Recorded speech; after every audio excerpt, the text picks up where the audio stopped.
Ce n'était pas juste une autre petite trouvaille sans importance. C'était une découverte qui avait le potentiel d'ébranler l'Empire Beats jusqu'à ses fondations. Kevin Beats était tombé sur quelque chose d'extraordinaire lors de sa dernière prospection, quelque chose que personne n'avait anticipé. Ce qu'il a découvert n'était pas une anomalie aléatoire, mais un tunnel secret de 100 pieds de long avec des relevés de densité 7-8 fois supérieurs à ceux d'un sol normal. C'étaient les mêmes signaux historiquement enregistrés dans les anciennes chambres fortes, scellaient le genre de relevés dont rêvent les chasseurs de trésors. La partie la plus choquante, Tony Beats avait creusé à cet endroit précis 47 fois au cours de la dernière décennie, et pourtant personne n'avait jamais détecté ce tunnel. Cette journée avait commencé comme n'importe quelle autre sur le site minier routinière et calme, jusqu'à ce que le scanner de sol s'illumine soudainement avec 32 000 pics d'impulsion métallique. Des chiffres aussi élevés n'apparaissent que lorsqu'un dépôt métallique massif se trouve caché en dessous. Kevin a scanné à nouveau et la lecture a bondi à 40 000. L'équipe s'est figée. « Ce n'est pas naturel, il y a quelque chose de massif là-dessous », a déclaré Kevin, sa voix mêlant excitation et prudence. Lorsqu'il a finalement ouvert le puits, l'équipe s'est retrouvée face à des murs aussi lisses que s'ils avaient été coupés au laser clairement d'origine humaine, bien que façonnés bien avant l'existence des outils modernes.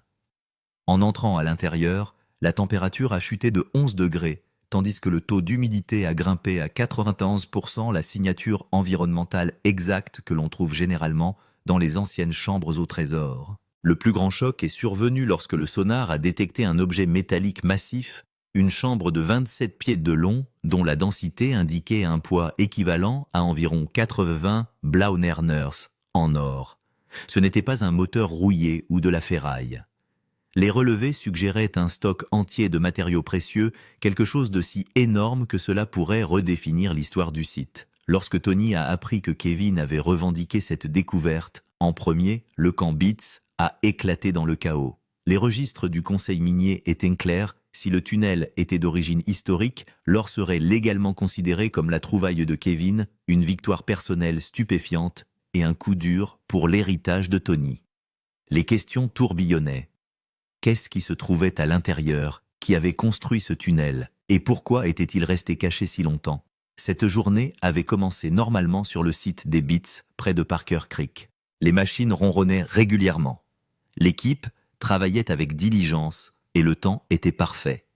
Rien n'indiquait la révélation sismique qui allait se produire sous leurs pieds.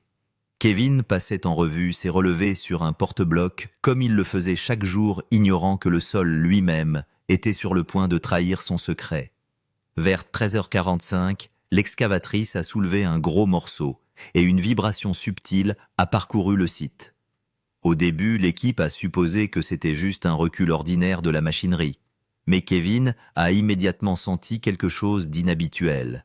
Les vibrations semblaient provenir des profondeurs de la Terre, comme si un grand espace vide avait soudainement réagi. Prenant le scanner, son visage est devenu sérieux.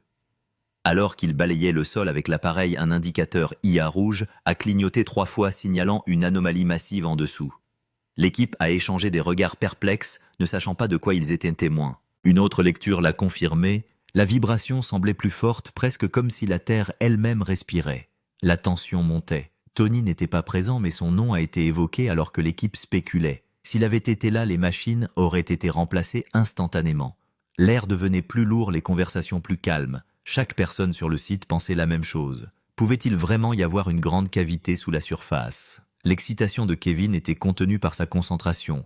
Mais c'était clair, ce n'était pas une anomalie ordinaire. Dans le domaine minier, des relevés, comme celui-ci, n'apparaissent que lorsqu'un vieux tunnel, un puits caché ou une chambre oubliée gît enterrée intacte depuis des années. La première lecture anormale s'est présentée sous la forme de 32 000 pics métalliques. Le scanner a émis un bip aigu qui ressemblait presque à une alarme. Kevin a d'abord soupçonné un dysfonctionnement de l'appareil, mais le nombre à l'écran 32 187 pics était bien trop précis pour être un bug. Les membres de l'équipe se sont rassemblés, la curiosité et la confusion étaient évidentes. « Chef, qu'est-ce que ça veut dire ?» a demandé l'un d'eux.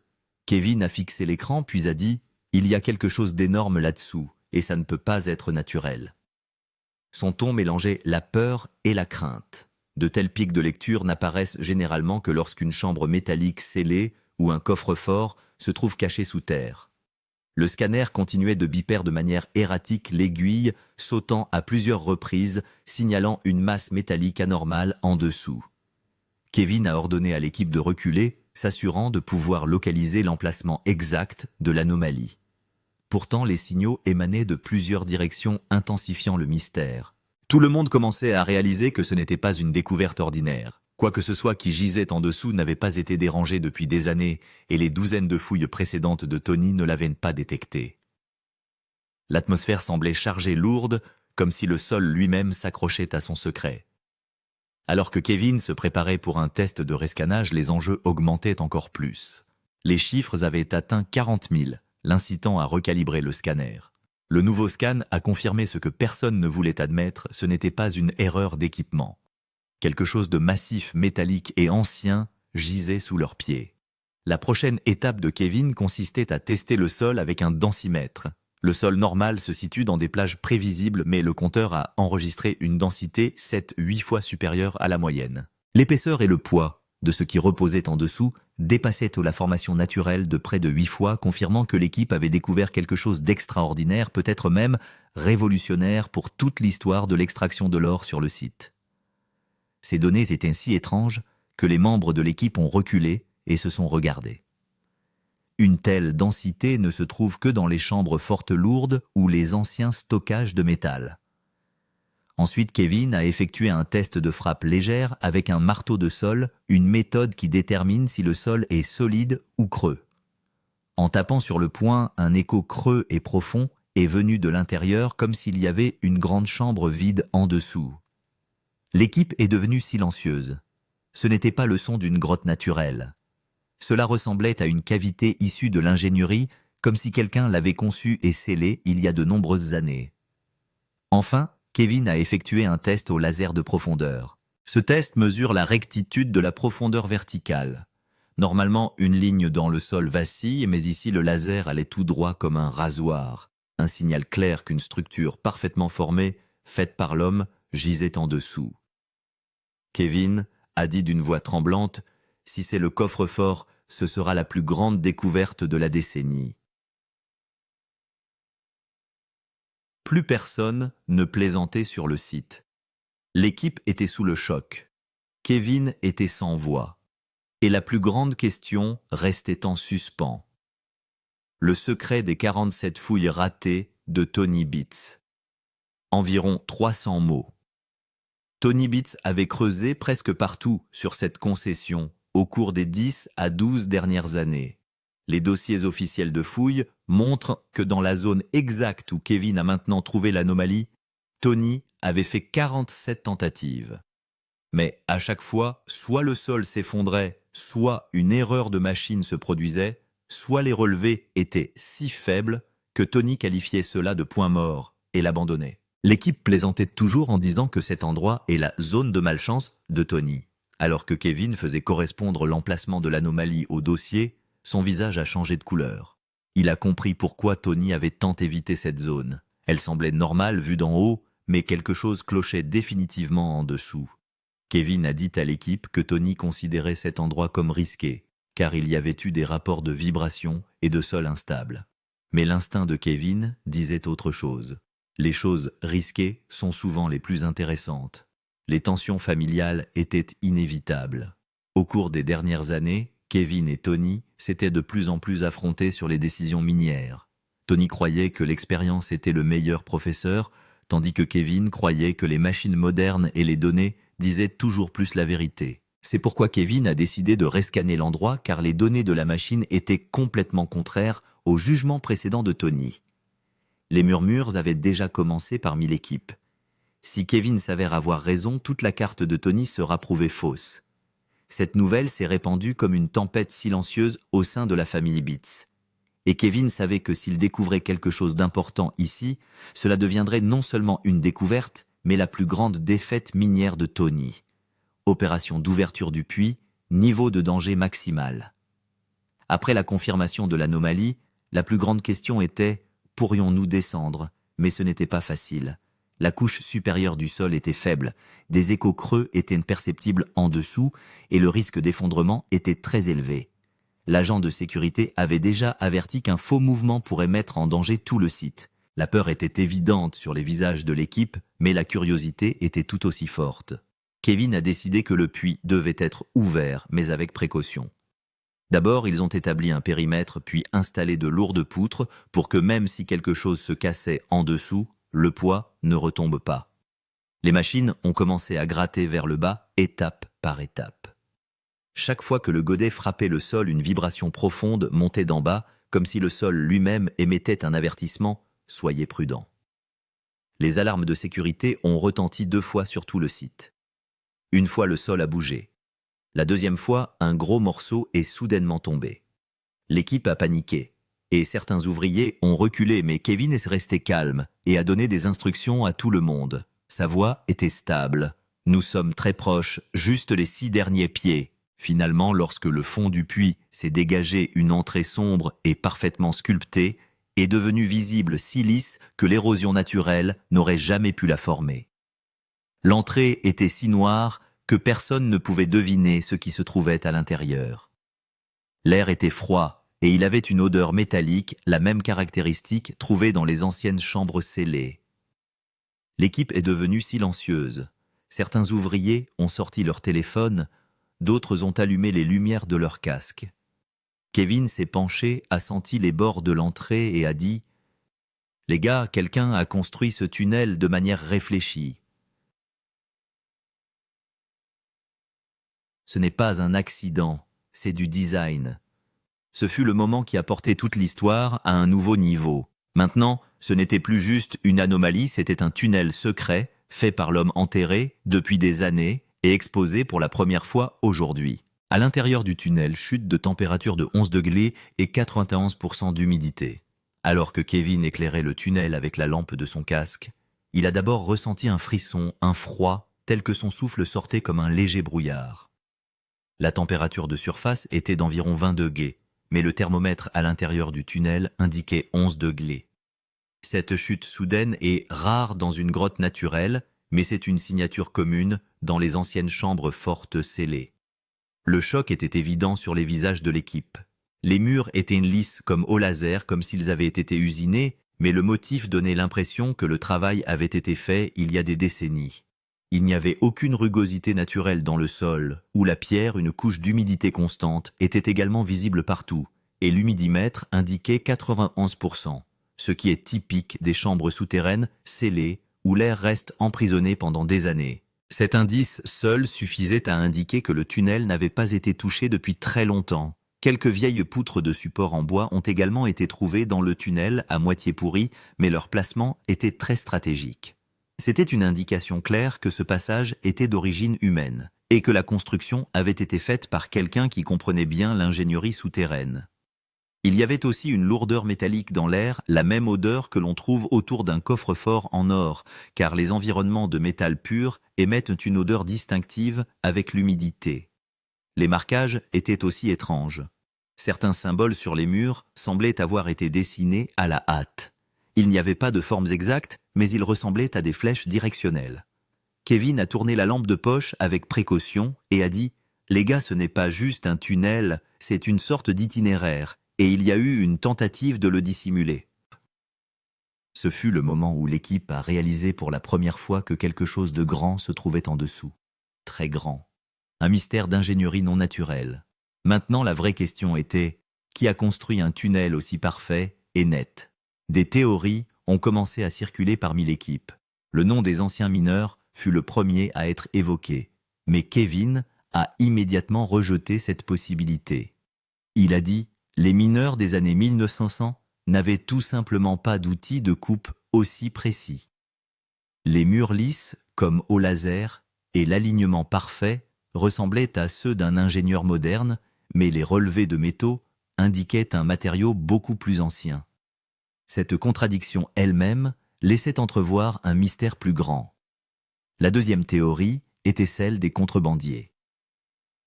Ce tunnel faisait-il partie d'une route de l'or cachée? L'histoire de la contrebande canadienne mentionne des passages souterrains mais des mesures aussi parfaites sont rares.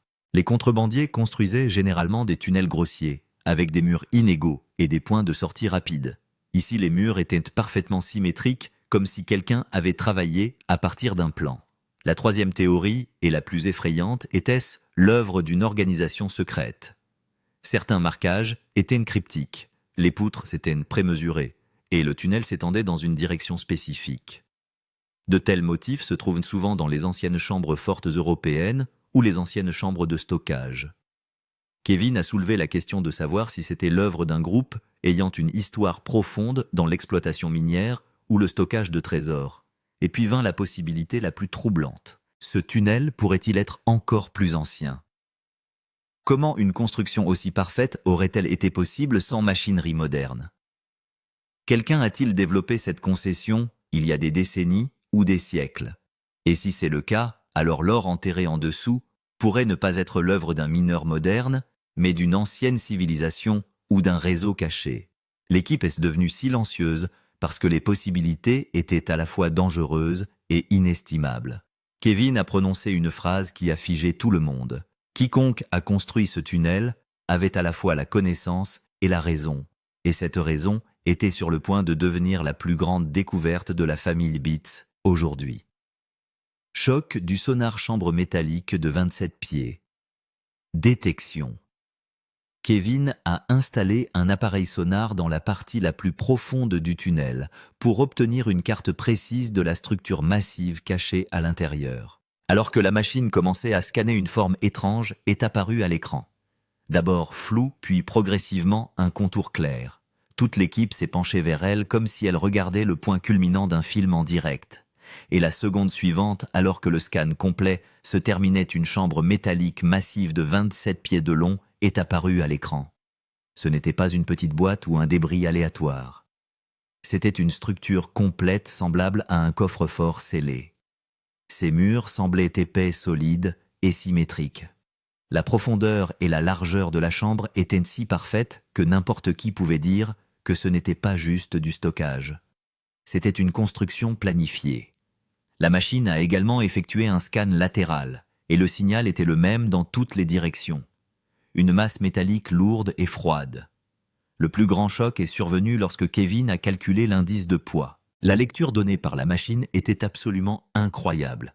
La lecture de la densité métallique était approximativement égale à celle d'une masse d'or dans la fourchette de 80 à 85 mètres. Personne dans l'équipe ne trouvait ces mots. Certains ouvriers ont littéralement reculé comme s'ils ne pouvaient pas croire que tant d'or était enterré sous leurs pieds.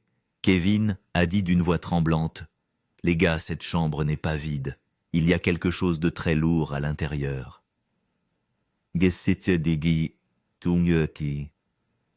Les lumières étaient tamisées et on n'entendait que les respirations dans le tunnel. Les visages de certains ouvriers étaient pâles et les yeux des autres brillaient d'excitation. C'était la première fois que tout le monde réalisait ce tunnel ne cachait pas seulement de l'histoire, il cachait une fortune. Kevin contre Tony, la plus grande explosion. Lorsque Kevin a gardé les données du sonar pour lui et n'a pas immédiatement informé qui que ce soit sur le site, la tension a commencé à monter. Kevin voulait d'abord le confirmer personnellement, car une découverte aussi majeure pourrait complètement ébranler la dynamique familiale. Mais alors que la nouvelle commençait à se répandre parmi l'équipe, elle a atteint Tony. Et puis vint la plus grande explosion de la famille Beats. Tony est arrivé sur le site furieux droit vers Kevin et a hurlé « Pourquoi ne me l'as-tu pas dit plus tôt ?» Kevin est resté calme, disant qu'il voulait d'abord vérifier les relevés. Mais Tony a senti que c'était une prise de pouvoir, un moyen de cacher la découverte à son propre père. L'équipe a observé silencieusement la tension grandir, car Tony s'échauffait rarement autant. L'affaire a escaladé en une question de droit. Si le tunnel s'avérait historique, la revendication de l'inventeur irait directement à Kevin, pas à Tony. Et s'il s'avérait faire partie d'une zone minière active, Tony en deviendrait le propriétaire légal. Cette confusion ne faisait qu'alimenter la situation. Kevin insistait à plusieurs reprises sur le fait que les faits viennent des machines, pas de l'ego. Et Tony répétait à plusieurs reprises « C'est ma terre ». Hop, Anta. Tony a exigé que les caméras soient éteintes car il ne voulait pas que la dispute soit enregistrée à la télé ou dans les journaux vidéo de l'équipe. Le moment était si intense que certains ouvriers ont éteint leurs caméras de casque, d'autres ont reculé. La pression de l'or à l'intérieur du tunnel et la tension familiale rendaient simultanément l'air lourd. Enfin, Kevin a prononcé la phrase qui a choqué tout le monde. « Papa, si tu ne l'as pas trouvé après avoir creusé 47 fois, peut-être que c'était mon destin. » Tony est resté silencieux pendant quelques secondes, et ce silence n'était rien de moins qu'explosif. La tension de la famille Bitts avait atteint son paroxysme, et ce qui allait se passer n'allait pas être juste une découverte d'or, mais un affrontement père-fils. Rebondissement juridique, droit de l'inventeur contre droit du propriétaire. Après que les données du sonar ont fait surface, la plus grande question s'est posée. Qui possède le coffre-fort? Selon les lois minières, deux choses comptent. Qui possède la terre et qui a fait la première découverte? Tony détient la propriété de toute la concession, donc il a légalement les droits de surface. Cependant, dans le cas d'une structure souterraine cachée, la règle du « droit de l'inventeur » s'applique selon laquelle la première personne à découvrir une structure inconnue ou un trésor souterrain peut devenir le revendicateur principal. Le cas de Kevin était encore renforcé parce que son scan et ses relevés étaient documentés. La date, l'heure et les journaux de l'appareil étaient tous enregistrés. Il était officiellement le premier localisateur du tunnel. Si ce site devait être désigné historiquement, c'est-à-dire prouvé comme étant un ancien coffre-fort issu de l'ingénierie, alors selon la loi minière gouvernementale, les droits de l'inventeur passent en premier et ceux du propriétaire foncier plus tard. Tony était furieux en entendant cela, car cela signifiait que Kevin pouvait légalement revendiquer la découverte entière. L'équipe s'est également divisée, certains avec Tony, parce qu'il est le roi du Nord, et certains avec Kevin, parce qu'il a découvert ce coffre caché en utilisant la technologie moderne. Les experts juridiques ont également confirmé que si de l'or était trouvé et que le coffre s'avérait ancien, il pourrait aller directement à la revendication de Kevin. Cette possibilité posait une menace directe à tout l'empire de Tony, car cette découverte devenait la trouvaille la plus précieuse de l'histoire de la ruée vers l'or. Tony a dit sans détour « Je ne laisserai pas ça sans me battre ». Et Kevin a dit d'un ton calme « Papa, les faits racontent les machines, pas les sentiments ». Ce moment a transformé le conflit père-fils en un champ de bataille juridique. La porte finale du coffre premier aperçut de la grille métallique. La tension juridique montait, mais l'exploration du tunnel ne s'est pas arrêtée là. L'équipe avait atteint une section plus profonde et la cartographie sonique révélait maintenant l'emplacement exact de la grille. Kevin a ajusté la lumière de son casque et alors qu'il s'avançait, les murs du tunnel ont soudainement commencé à se rétrécir. L'air est devenu plus froid et l'odeur métallique s'est intensifiée. C'était un signe clair qu'ils étaient très proches du coffre. Quelques pieds plus loin, la lampe de poche de Kevin est tombée sur un mur métallique massif. Ce n'était pas une simple grille, c'était une limite de chambre épaisse d'environ 10 à 12 pouces d'épaisseur. Elle avait des marques de verrouillage étranges et inégales, comme si quelqu'un l'avait scellée en plusieurs couches. Il y avait aussi de faibles bosses de marteau sur le mur, comme si quelqu'un avait essayé de l'ouvrir, puis avait abandonné à mi-chemin. Kevin a posé sa main et a senti la surface. Le métal était étonnamment froid, comme s'il n'avait pas vu la lumière du soleil depuis des décennies.